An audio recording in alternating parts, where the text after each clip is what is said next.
crise, notamment la crise sanitaire très singulière qu'on a traversée cette dernière année, alors je dirais, n'a pas forcément soulevé des nouvelles questions qu'on ne connaissait pas, mais en tout cas largement accentué des tendances qui étaient déjà à l'œuvre, comme par exemple l'augmentation de la précarité alimentaire d'une manière assez dramatique.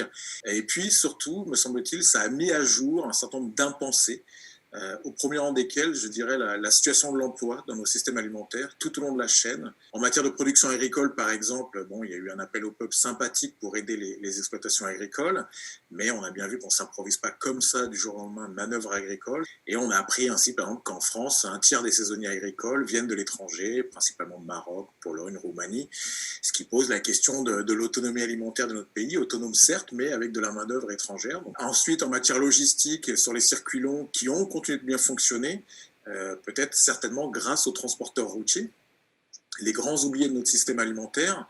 Sans eux, pas de logistique d'approvisionnement. Et s'ils avaient décidé de lever le pied au temps du confinement, autant dire que ça se serait certainement moins bien passé. En matière de transformation, on a vu quelques foyers épidémiques surgir dans certains abattoirs, ce qui a permis à nouveau de soulever le couvert sur ce qui s'y passe. Outre la question du bien-être animal, on voit qu'il y a aussi une très grande pénibilité du travail avec des cadences infernales.